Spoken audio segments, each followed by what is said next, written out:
11ஆம் அதிகாரம். இப்படி இருக்க தேவன் தம்முடைய ஜனங்களை தள்ளிவிட்டாரோ என்று கேட்கிறேன். தள்ளிவிடவில்லையே. நானும் ஆபிரகாமின் சந்ததியிலும் பென்யமீன் கோத்திரத்திலும் பிறந்த இஸ்ரவேலன். தேவன் தாம் முன்னறிந்து கொண்ட தம்முடைய ஜனங்களை தள்ளிவிடவில்லை. எலியாவை குறித்து சொல்லிய இடத்தில் வேதம் சொல்லுகிறதை அறியீர்களா?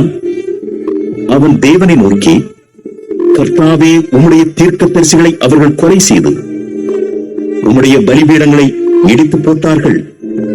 நான் ஒருவன் மாத்திரம் மீதியாயிருக்கிறேன், என் பிராணனையும் வாங்க தேடுகிறார்களே என்று இஸ்ரவேலருக்கு விரோதமாய் விண்ணப்பம் பண்ணின போது அவனுக்கு உண்டான தேவ உத்தரவு என்ன? பாகாலுக்கு முன்பாக முழங்கார் படியிடாத 7000 பேரை எனக்காக மீதியாக வைத்தேன் என்பதே. அப்படி போல இக்காலத்திலேயும் கிருபையினாலே உண்டாகும் தெரிந்து கொள்ளுதலின்படி ஒரு பங்கு மீதியாயிருக்கிறது. அது கிருபையினாலே உண்டாயிருந்தால் கிரியைகளினாலே உண்டாயிராது. அப்படி அல்லவென்றால் கிருபையானது கிருபையல்லவே. அன்றியும் அது கிரியைகளினாலே உண்டாயிருந்தால் அது கிருபையாயிராது. அப்படி அல்லவென்றால் கிரியையானது கிரியையல்லவே. அப்படியானால் என்ன? இஸ்ரவேலர் தேடுகிறதை அடையாமல் இருக்கிறார்கள், தெரிந்து கொள்ளப்பட்டவர்களோ அதை அடைந்திருக்கிறார்கள். மற்றவர்கள் இன்றைய தினம் வரைக்கும் கடினப்பட்டிருக்கிறார்கள்.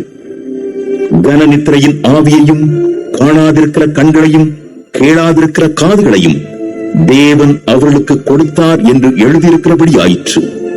அன்றியும் அவர்களுடைய பந்தி அவர்களுக்கு சுருக்கும் கண்ணியும் இடறுதற்கான கல்லும் பதிலுக்கு பதிலளித்தலுமாக கிடவது. காணாதபடிக்கு அவர்களுடைய கண்கள் அந்தகாரப்பட கிடவது. அவர்களுடைய முதுகை எப்போதும் குனிய பண்ணும் என்று தாவீதும் சொல்லியிருக்கிறான். இப்படி இருக்க விழுந்து போகும்படிக்கா இடறினார்கள் என்று கேட்கிறேன். அப்படி அல்லவே. அவர்களுக்குள்ளே வைராக்கியத்தை எழுப்பத்தக்கதாக அவர்களுடைய தவறுதலினாலே புறஜாதிகளுக்கு இரட்சிப்பு கிடைத்தது. அவர்களுடைய தவறு உலகத்திற்கு ஐஸ்வர்யமும் அவர்களுடைய குறைவு புறஜாதிகளுக்கு ஐஸ்வர்யமுமாயிருக்க அவர்களுடைய நிறைவு எவ்வளவு அதிகமாய் அப்படி இருக்கும். புறஜாதியாராகிய உங்களுடனே பேசுகிறேன். புறஜாதிகளுக்கு நான் அப்போஸ்தலனாய் இருக்கிறதுனாலே என் இனத்தாருக்குள்ளே நான் வைராக்கியத்தை எழுப்பி அவர்களில் சிலரை ரட்சிக்க வேண்டும் என்று என் ஊழியத்தை மேன்மைப்படுத்துகிறேன்.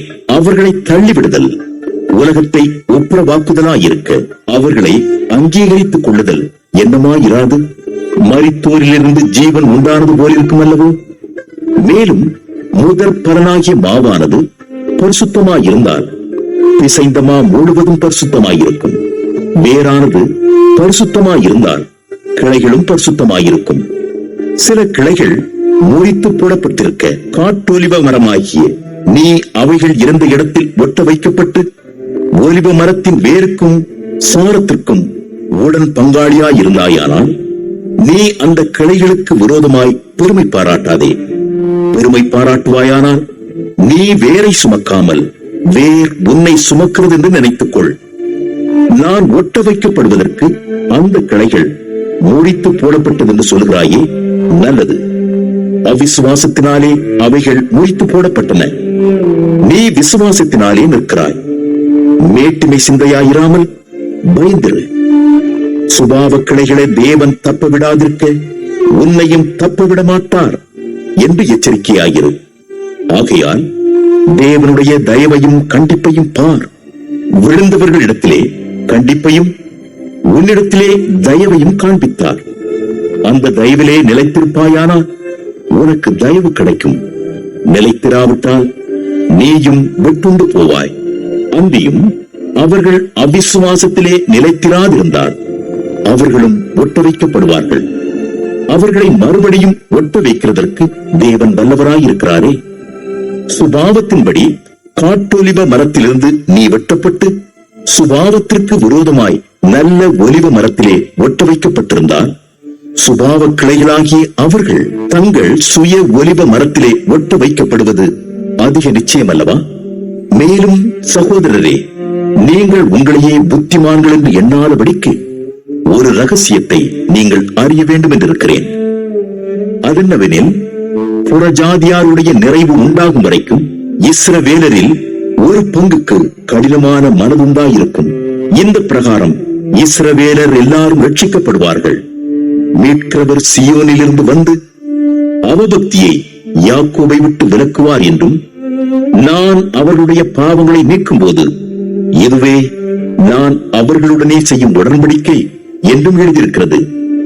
சுவிசேஷத்தை குறித்து அவர்கள் உங்கள் நிமித்தம் பகைஞராய் இருக்கிறார்கள். தெரிந்து கொள்ளுதலை குறித்து அவர்கள் பிதாக்களின் நிமித்தம் அன்பு கூறப்பட்டவர்களாய் இருக்கிறார்கள். தேவனுடைய கிருபை வரங்களும் அவர்களை அழைத்த அழைப்பும் மாறாதவைகளே. ஆதலால் நீங்கள் முற்காலத்திலே தேவனுக்கு கீழ்ப்படியாதிருந்து இப்பொழுது அவர்களுடைய கீழ்ப்படியாமையினாலே இரக்கம் பெற்றிருக்கிறது போல, அவர்களும் இப்பொழுது கீழ்ப்படியாமல் இருந்தும் பின்பு உங்களுக்கு கிடைத்த இரக்கத்தினாலே இரக்கம் பெறுவார்கள். எல்லார் மேலும் இரக்கமாயிருக்கத்தக்கதாக தேவன் எல்லாரையும் கீழ்ப்படியாமைக்குள்ளே அழைத்து போட்டார். தேவனுடைய ஐஸ்வர்யம், ஞானம், அறிவு என்பவைகளின் ஆழம் எவ்வளவாயிருக்கிறது! அவருடைய நியாய தீர்ப்புகள் அளவிடப்படாதவைகள், அவருடைய வழிகள் ஆராயப்படாதவைகள். கர்த்தருடைய சிந்தையை அறிந்தவன் யார்? அவருக்கு ஆலோசனைக்காரனாயிருந்தவன் யார்? தனக்கு பதில் கிடைக்கும்படிக்கு முந்தி அவருக்கு ஒன்றை கொடுத்தவன் யார்? சகலமும் அவராலும் அவர் மூலமாயும் அவருக்காகவும் இருக்கிறது. அவருக்கே என்றென்றைக்கும் மகிமை உண்டாவதாக. ஆமென்.